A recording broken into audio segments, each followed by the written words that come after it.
sure I'm on the right mic setting. I am. Record scratch sound. He was not on the right mic setting.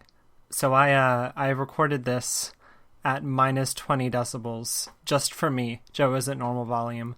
So I apologize for that. Hopefully it's still listenable. But yeah, sorry about that. Enjoy the episode.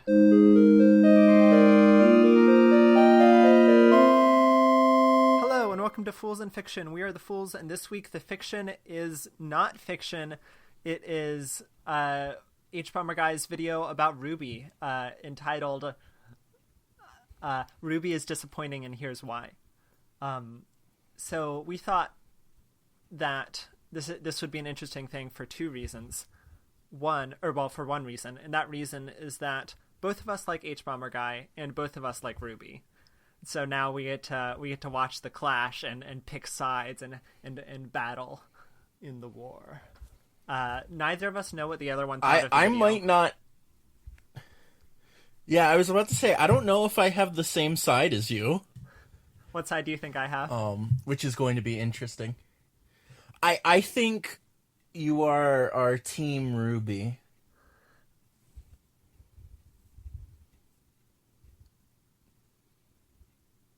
No. Sorry, that what a dramatic pause reveal. Okay, so we are on. Was for effect. I thought like you had died and we immediately fucked up the podcast. No, I was just building up hype for the reveal of my my objective and true belief, the facts. But I do disagree with him in a number of places. Like, I've just written down like a by time code where what I think. Interesting. So I think the interesting thing is that I feel like everything he says is true for volumes 1 through 3. Well, yeah, that's because he's making another video on 4 through 6. Yeah, this was just the volumes. Well, yeah, 1 through 3 but I video. mean, like, I think that, like, I think that volumes 1 through 3 are disappointing, but I don't think 4 through 6 are, which is a weird take. Because I used to think volumes 4 and 5 were disappointing. So I think a way of going about this... So I think I agree. But I have some main points, main things I really agree with him on and really disagree with him on that I want to run by you. And then I also have my time code stuff. Do we want to... You said you didn't have like very particular notes. You just had the vibes and the thoughts and the points. Yeah, as per usual. So do we want to? Could I go through my my big things? Yes, you may. I will allow it. All right. So the first time I really disagreed with him was he was talking. I wrote down the quote. So in Universe, at the end of season 2, I think they're sitting on like a dock, and Weiss says not every story has a neat and tidy ending. In which she's referring to. Shoot, what is she referring to? The fact that they didn't like catch the White Fang. Yeah, and HBomberguy says, but if 28 episodes into your story you're ending a season on a character giving what amounts to a justification for the story not mattering, maybe the plot could have done with some more work. I think that's a bad reading of what she said. I think she's saying I think she's saying that the story does matter even if it doesn't have a nice and tidy ending or a neat and tidy ending. And I think that difference that I'm having with HBomberguy is one of like 2 or 3 big themes I encountered while watching this video. And it's weird because it seems like I would imagine he would agree with me, so it really caught me off guard that he said that sentence. The point seems to be in the sentence that he said, it seems like he's confusing the story and the plot. And let me think of how to phrase this.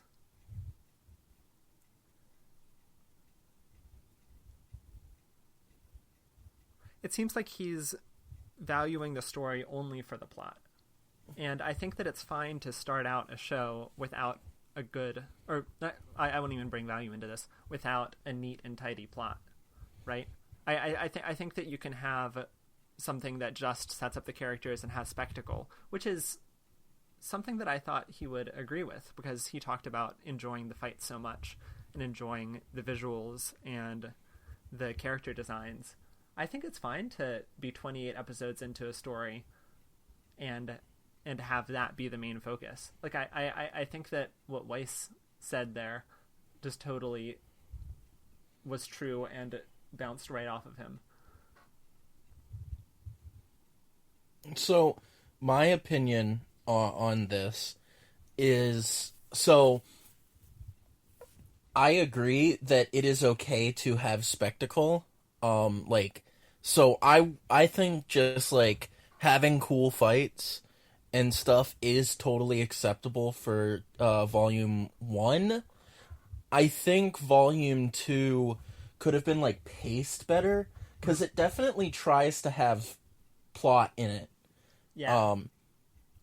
But, like, a lot of it just doesn't feel paced well, where you have Penny and Son happening, like, right before the end of it, when they probably should have been introduced earlier. Yeah. I think that HBomberguy's thesis is that, what have I written down here?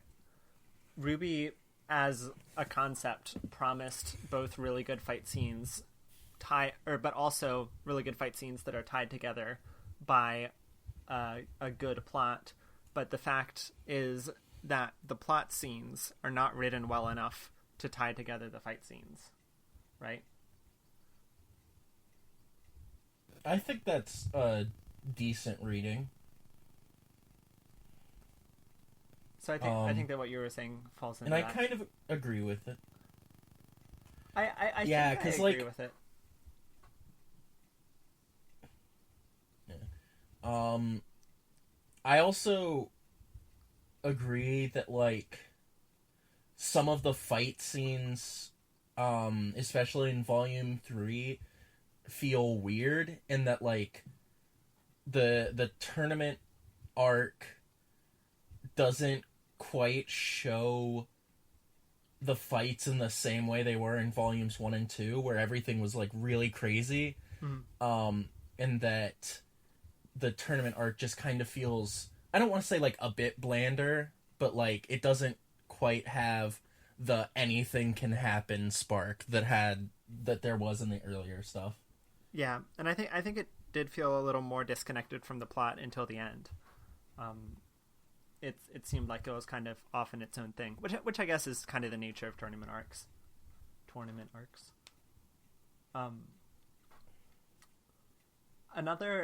Okay, so yeah, this I think is my main response point to the video, is that I think that there's three things that HBomberguy is claiming to try to do, or there's two things he's claiming to try to do, and I think there's one thing he's actually doing.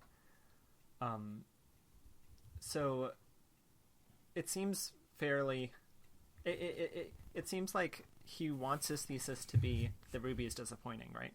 Or that the first 3 volumes are disappointing, because that's like the title of the video. But in the video, he does say that RWBY is holistically bad, and I think that's a really different thing than disappointing.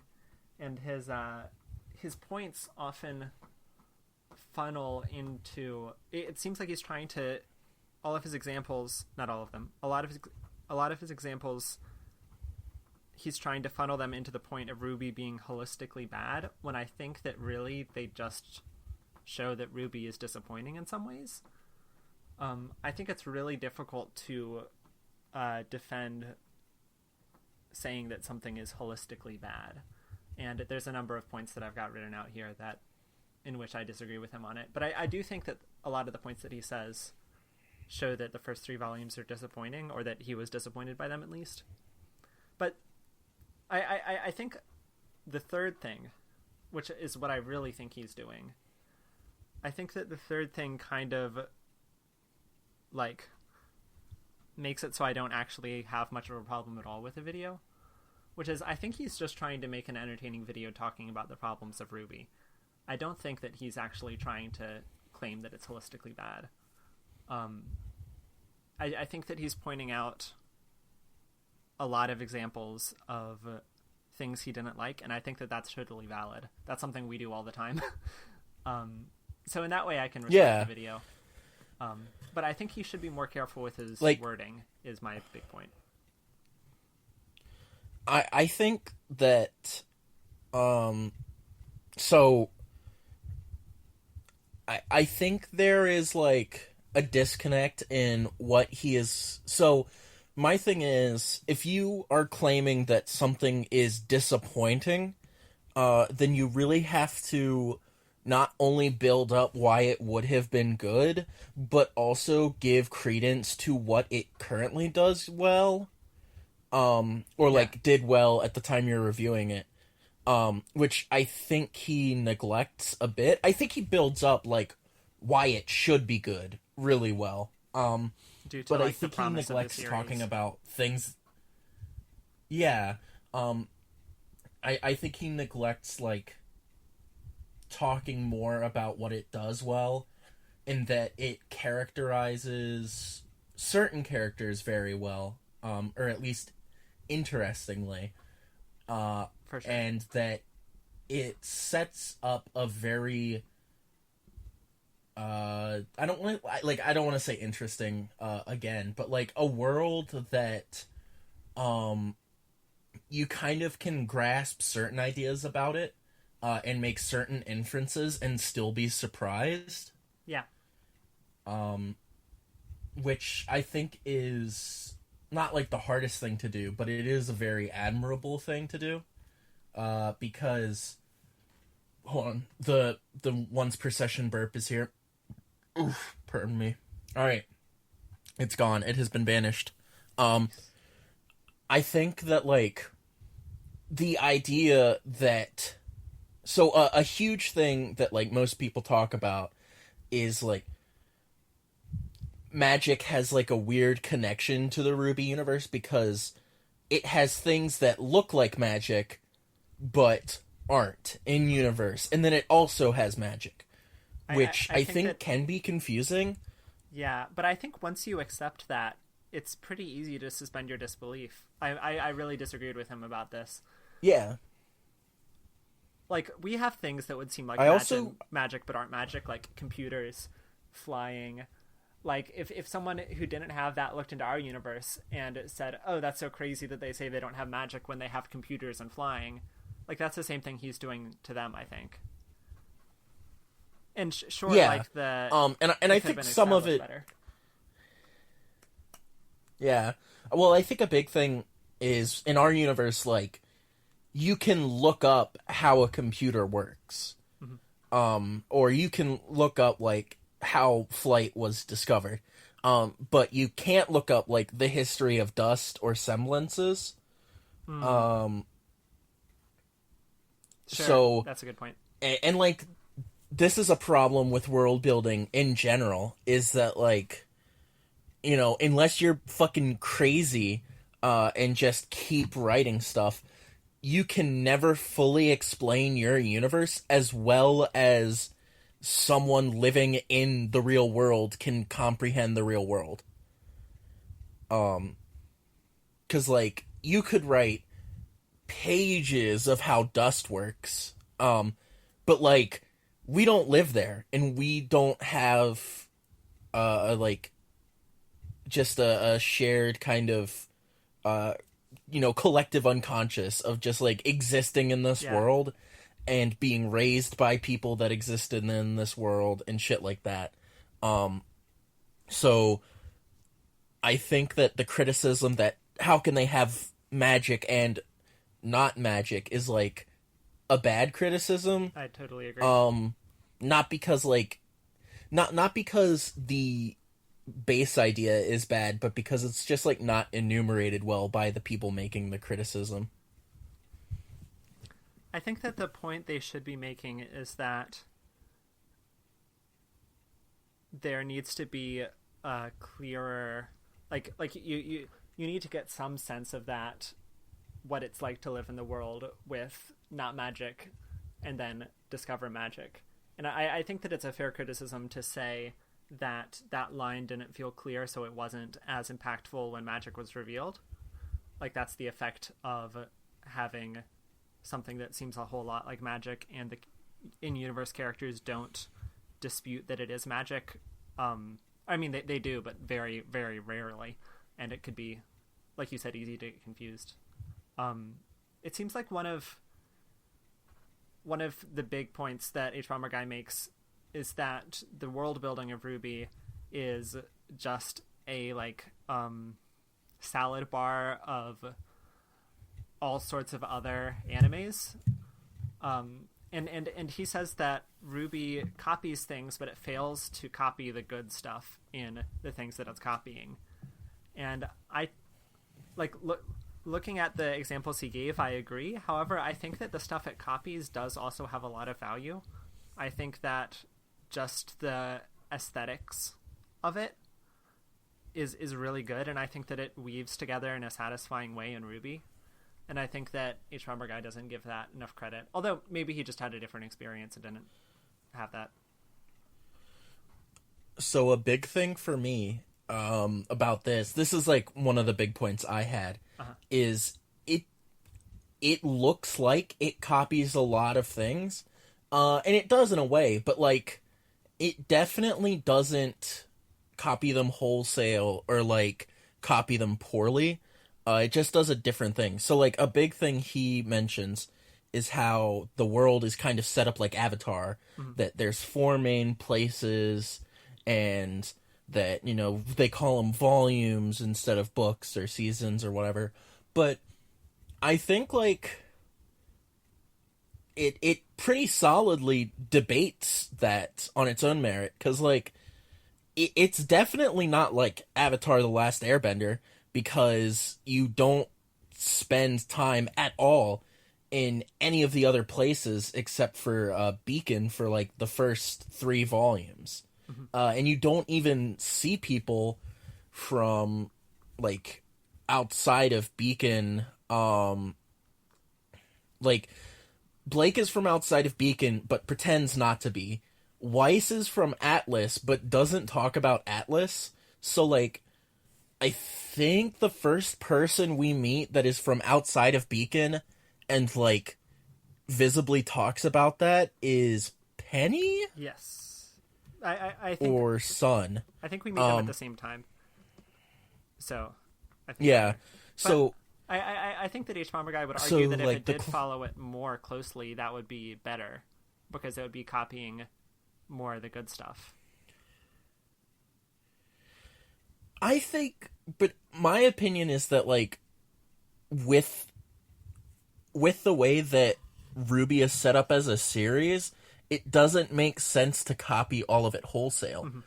So, like, the point of Avatar having 4 places is that there is one character that has to master all 4 elements, and, like, the plot is he has to go to all these places to do that.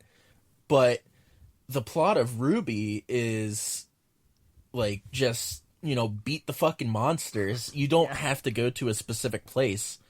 To begin with, they have to go to places later, for reasons that do and don't feel like Avatar.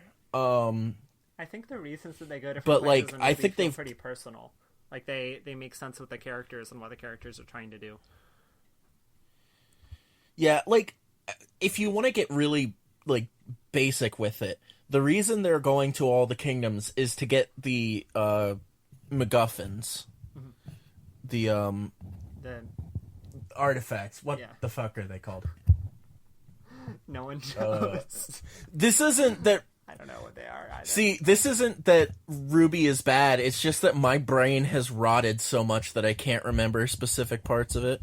But like, even like, they do really important and personal things while they're there, and also the fact that like getting the artifacts is hard, not just because they're in different locations, but because they're just hard to get, period. So I think it, like, differentiates itself enough from what it is borrowing from to, like, be good. And I don't think it fails to borrow good parts. Well, let me phrase it differently. I think it fails to borrow good parts, but, like, that's because it's trying to be its own thing. Like, if RWBY just borrowed the best parts of every anime, it wouldn't feel distinct. Right. Whereas, as much as I can point at things and say, hey, the idea of having changeable weapons at a school is very much based in Soul Eater. Like, there are so many fucking things in Soul Eater that RWBY just doesn't have that I think it's very reductionist to say that RWBY copies Soul Eater.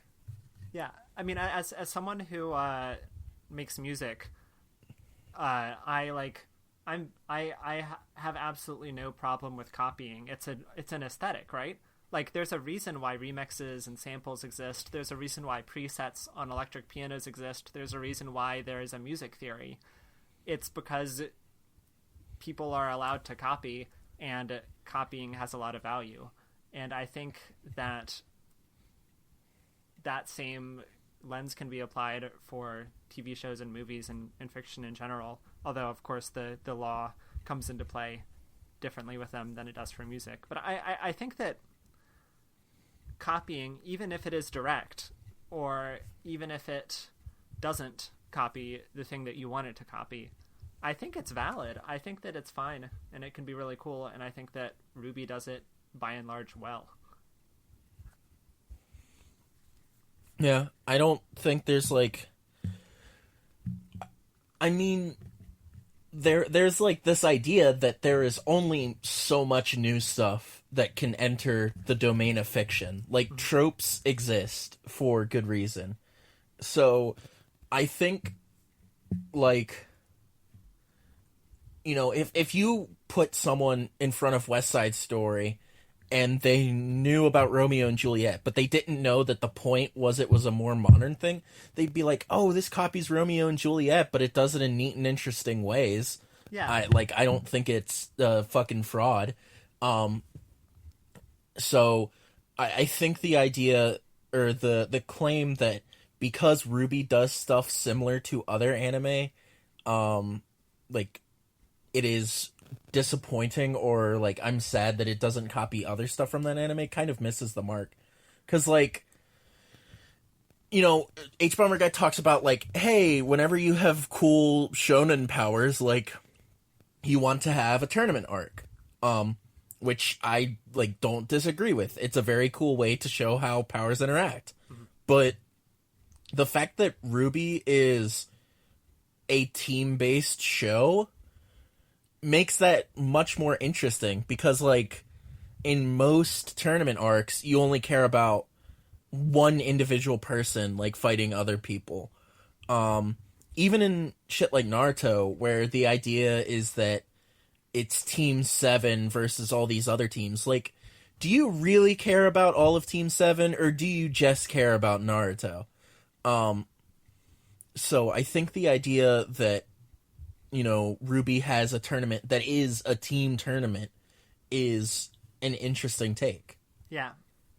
I also think that HBomberguy's point might not have just been... I think we might have been a little harsh on him. I don't know if it was just that copying is bad. I think that he was saying it's copying and that's all that it is. Like, there's no heart to it. And I think that our argument that copying isn't bad relies on there being a heart to it. And I think that there is. And I think you can see that, like HBomberguy was saying, at the end of Season 3, and I think pretty much everywhere following it. And I think that provides... I mean, I also think...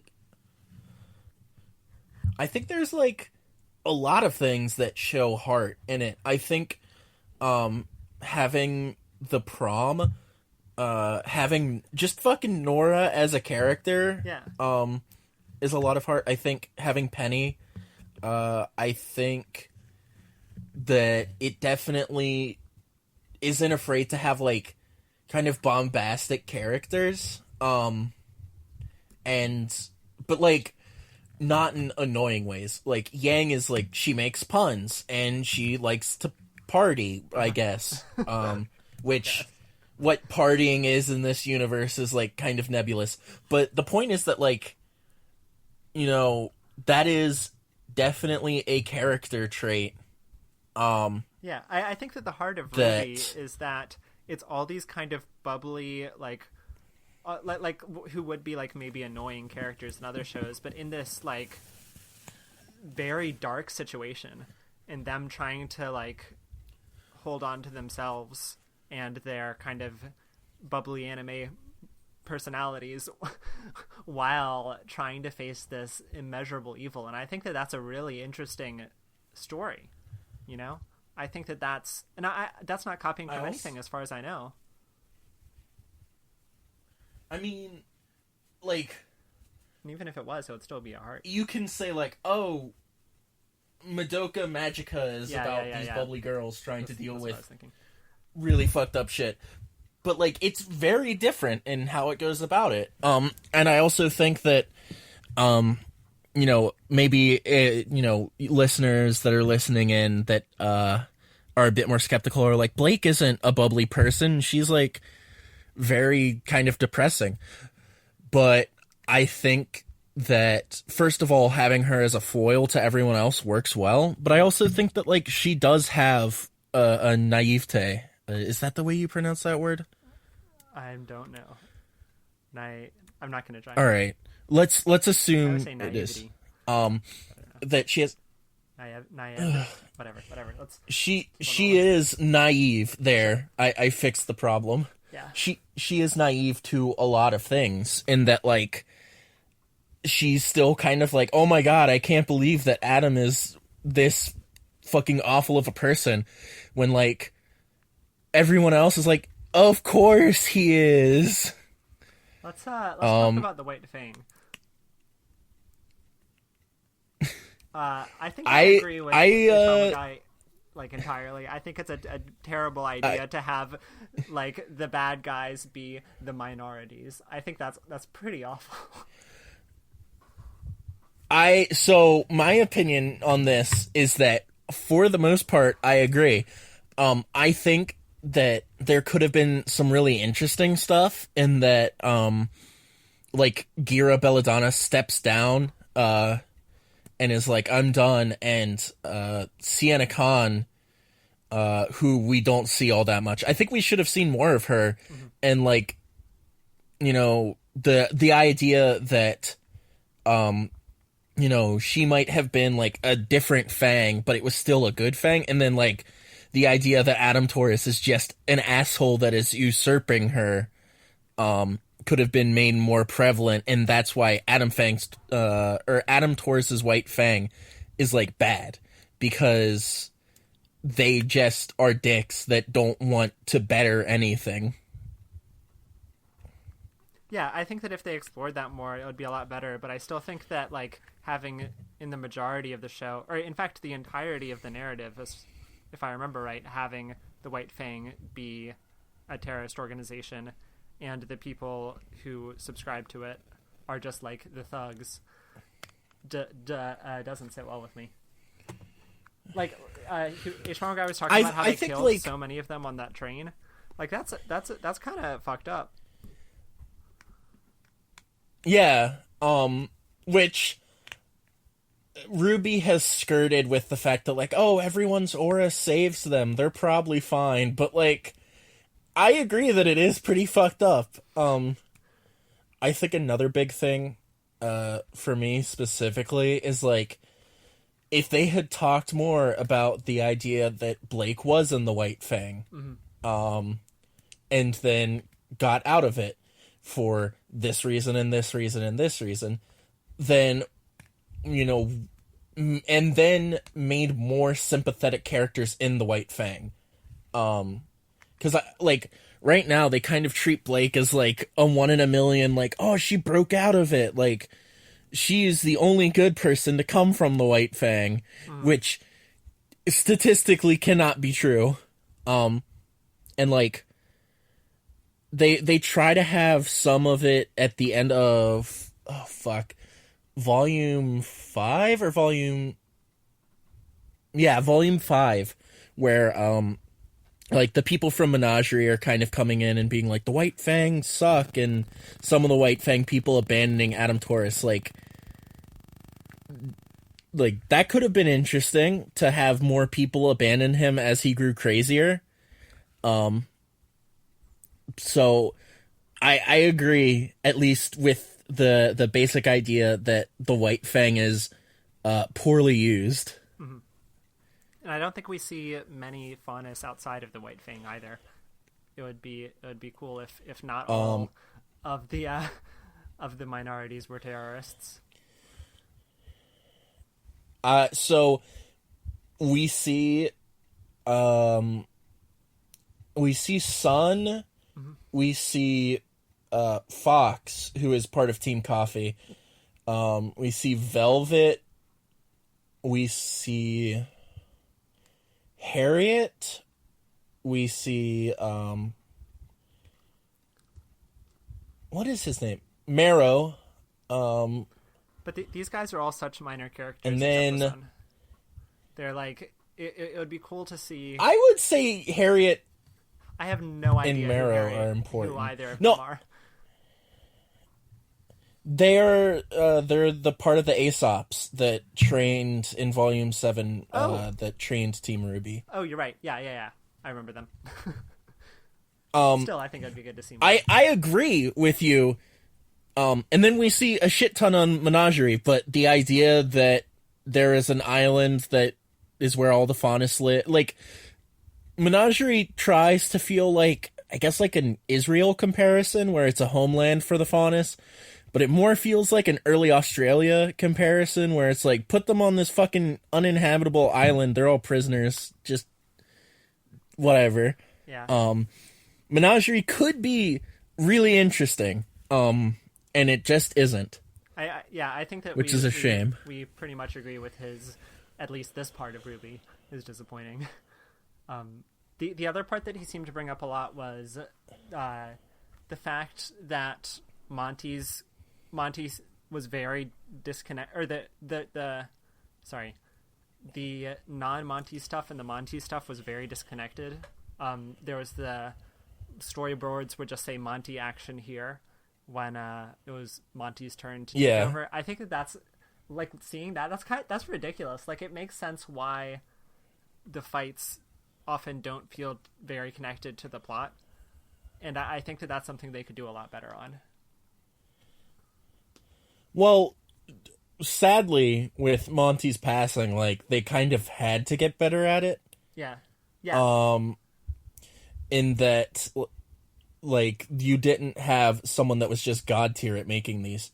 But I think it's like, there could have been a really humorous thing if they had been more cognizant of that dissonance, where, like, someone would be like, wow, that fight happened for no reason. Like, that escalated quickly. Laugh track plays. Like, I think they could have been really aware of it and made it, either chosen to make it flow better, or played up the fact that it doesn't flow for, like, laughs. Yeah, I think either would have worked well. Flow, because that kind of fulfills the idea of RWBY as fight scenes connected with plot. But yeah, I agree. Something HBomberguy said that I really agreed with and resonated with me a lot is, I wish the writing and story had the kind of energy the animators were capable of manifesting. I think that especially for the first 3 volumes, or the first 2 volumes, is super true. And I can feel it later on too, as we're getting more plot heavy, where it's just there's a large number of episodes where they're just standing around talking about the plot, which is not what I want to see from RWBY. So I can feel that point hard. Which is really interesting, because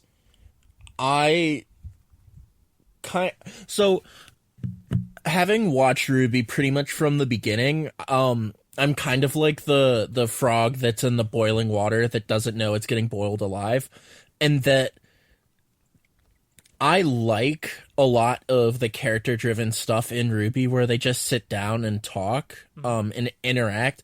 But I also agree that they could do that in a more like fight based way. So, what is it?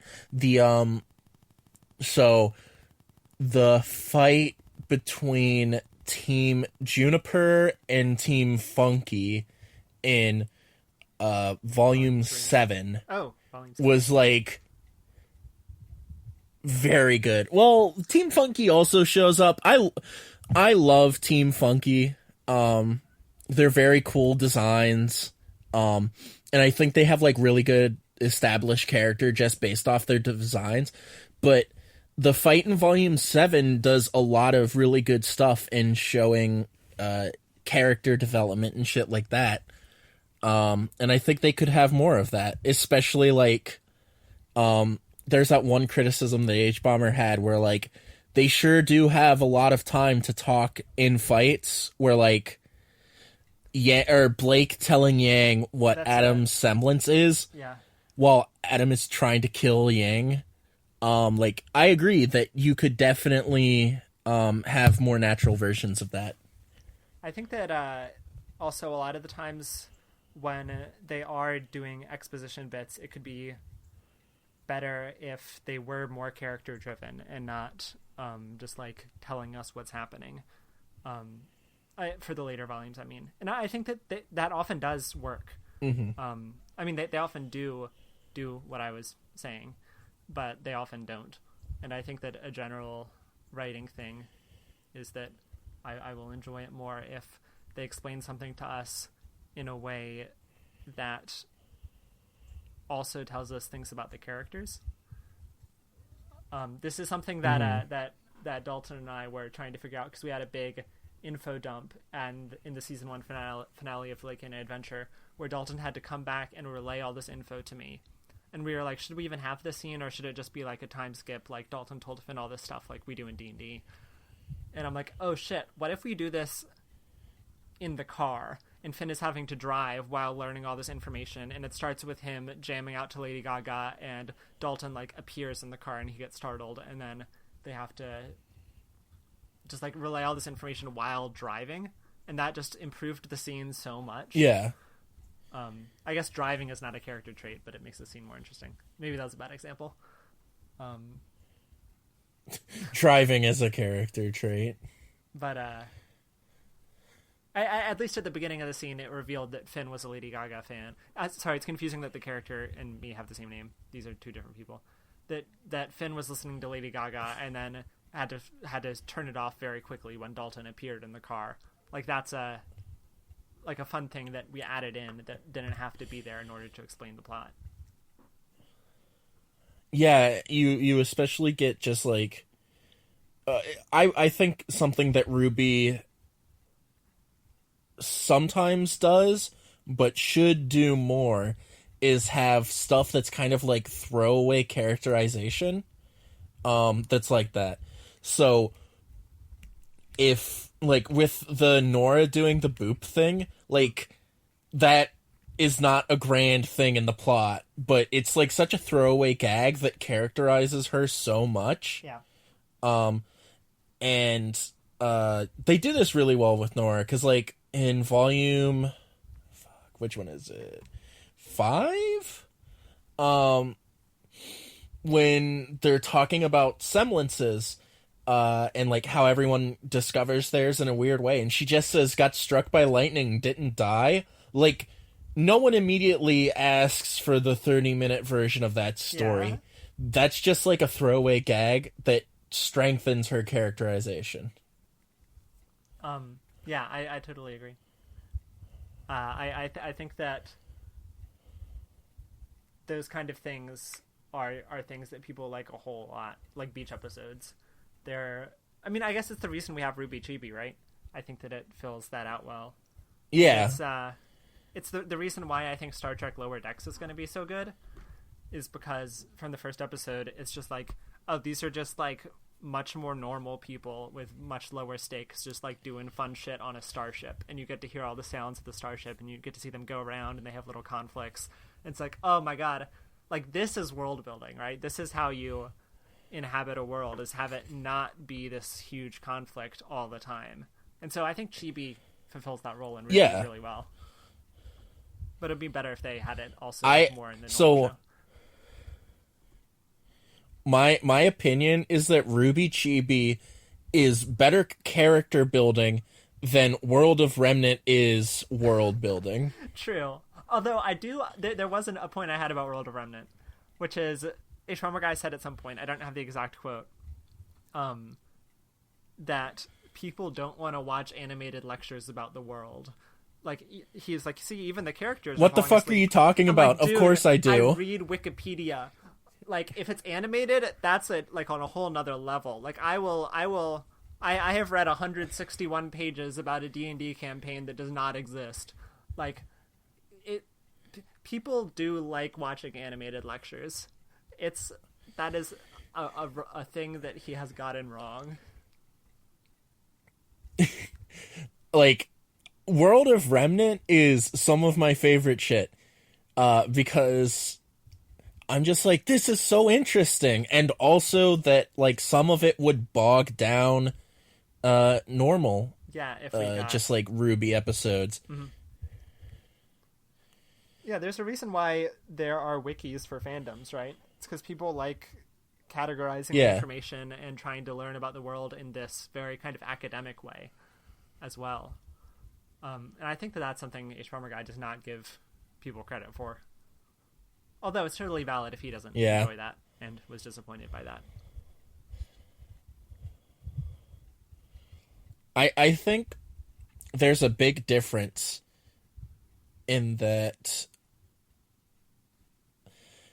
So if World of Remnant, like, if everything in it was vital to the plot and not watching it was like punishing, that would be bad. Yeah.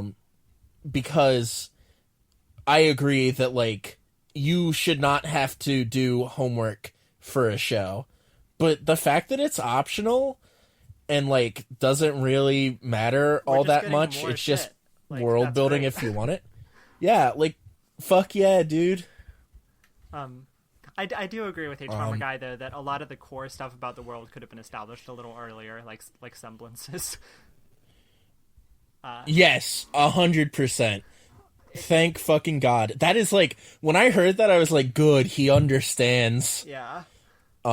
Because as cool as the idea of semblances are, like, Jesus Christ, tell us about them. Yeah. Those were all the notes that I had.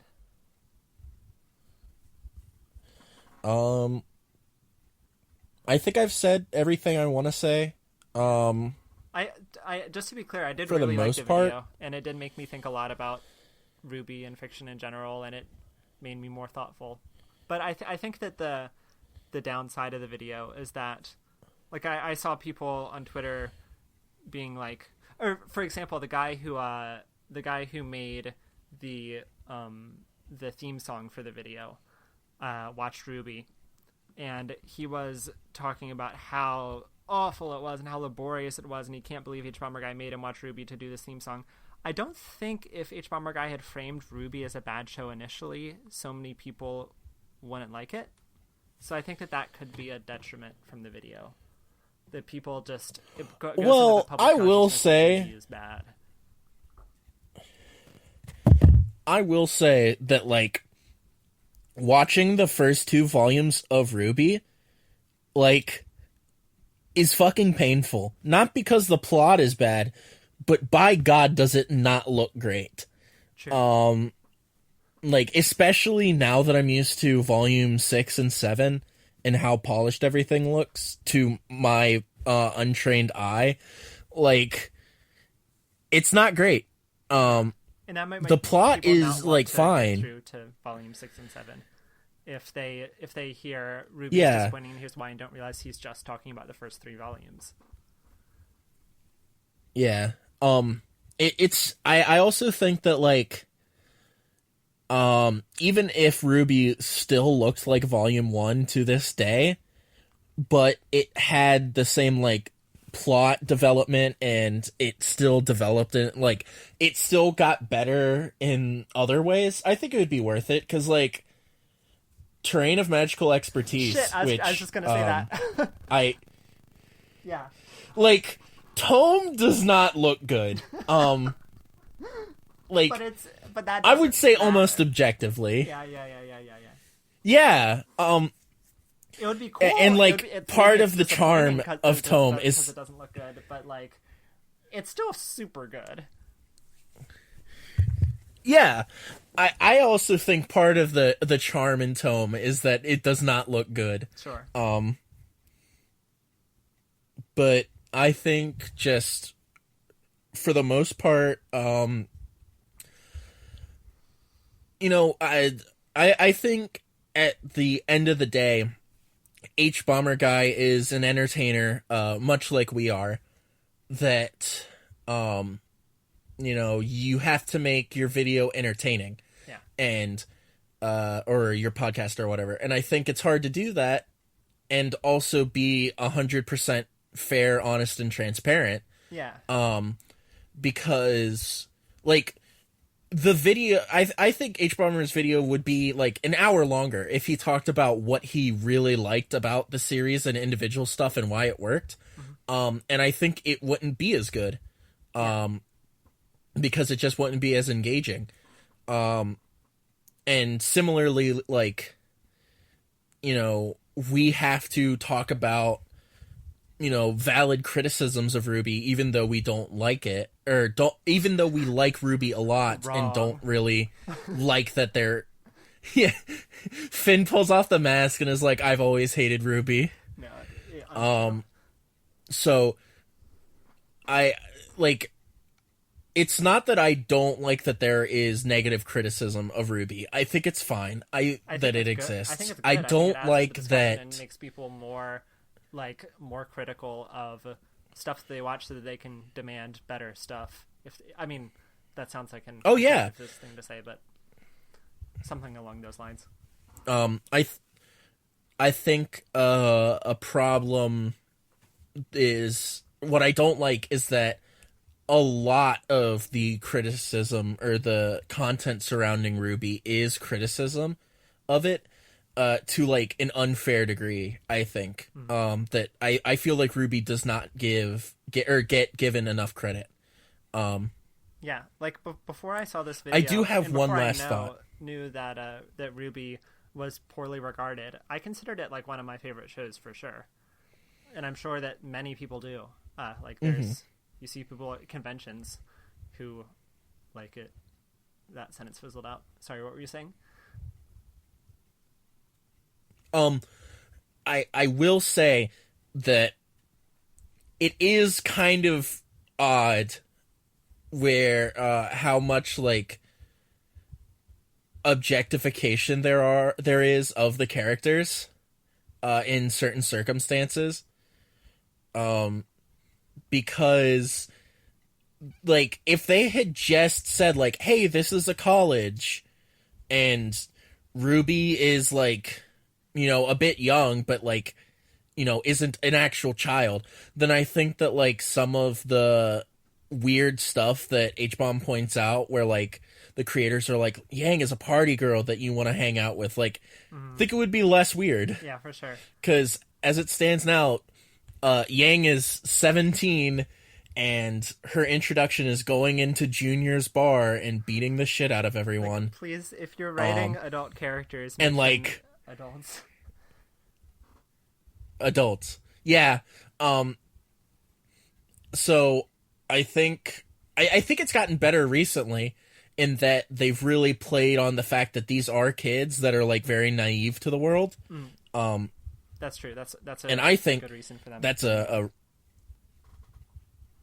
yeah, and like there's a lot of stuff where like, you know, Crow is this jaded asshole, but you kind of see why he's like that as time goes on, and like all of these kids kind of get numb to the way that things are going, but still have a spark of innocence. Yeah. That's a good use for characters that are not adults. But that's a good point. Also, don't make those characters like big titty blonde GF. Yeah. Oh man, the straights. The hets are at it again. And once again, this is not saying that like when you make a character that they can't have a certain body type or whatever. Says Joe, who just made big titty anime girl D&D character. It's true. Well, I was going to bring that up as a point that, like, you can do interesting stuff with it. Part of my character's identity is hiding herself and hiding who she is. So the idea that it is inherently hard to hide who she is because of the way she looks is interesting. Yes. But, like, don't make your 17-year-olds wear crop tops and shit without talking about, like, hey, this person really values their beauty and wants to show it off, or, might have, probably, insecurities or whatever. Like, I think making a character beautiful or like, I don't want to say, like, sexually objectified, but making a character that someone might go, oh, that character is sexy, I think you gotta do that carefully and, like, really think about it. For sure. It seems like the writers... I mean, I'm sure that the writers have put so much thought into this show, but the writers could have put a little bit more thought into this show. And that's something I definitely agree with HBomberguy on. I think also the idea of, like, the creators getting to voice their own characters is also a fair criticism. Because, like... I think if you want to put yourself into your own thing, that's fine. Just do it as a bit part. So, like, in almost all of Metal Gear, like in every game, the person, like Kojima himself, the creator, shows up. Like, he's a character. But he's never important. He's just some guy. And, like, that's the plot. And, like, that's the thing with, like, Stan Lee cameos, is that Stan Lee is not the guy that's going to save the day. Superhero. He's just there so that the nerds... Yeah, he's just there so nerds can point out, there he is. There's Stan Lee. So I think if you're... Yeah, if you had voiced Neptune and Neptune had been a bit part, cool. Like, you get to say, hey, there he is. That's the creator. But as is now, it's like, please. Yeah. Anyway, I think we might be all out of thoughts. Do you have any more? The fact that I had thoughts to begin with is kind of a miracle. Well, I think it's all thanks to HBomberguy's video, so I think we should give him some credit for that. That's not true. all of your thoughts, but also all of our thoughts on this. Like, please don't misinterpret this as, like, saying H-Bomber is bad, go flame him. Like, I love his work, and I think that this video is very good, and pretty well done. I just like had a couple of things that I thought were iffy on it. Could we say that HBomberguy's RWBY is disappointing video, and here's why is disappointing, and here's why? I would that be would adore that to be the title. Yes. Absolutely. If you can clickbait, we can clickbait. Although I guess that's not really clickbait. That was his point. Yeah. I like. This isn't meant to be disparaging or anything. Like, I think that the internet has it has some people on it that are like, hey, this person's videos are bad, go target them. Yeah. And I don't want to be seen as doing that. No, No, yeah. So just like our disclaimer. All right, let's wrap this up. We have a Reddit. It is reddit.com/r/foolsandfiction, better known as a subreddit, where you can discuss particular episodes. We own a Reddit. Yeah. You can email us at foolsandfiction@gmail.com. Check out the other podcasts on the William and Mary Network at Spreaker.com/user/PNWM. Leave us a rating and review on the podcast app. And let us know if you want to be part of the show. It's been a long time since we've had guests, and we would love to have one. It's always a good time. Yeah. I will be on campus next Friday. Fuck. Hold on. Live. Which should mean better, like less awkward pauses. Fuck. Survive. I don't know what got into my throat that is trying to kill me. Guys, come on the podcast before Joe dies. Holy shit. I die live on the podcast next time. But yeah, hopefully, like, there will be less awkward pauses. Maybe a more consistent upload schedule. It all depends, but hopefully things work out. And as is custom, I'm going to end you guys. Goodbye. Wait, hold on. Closer. Goodbye.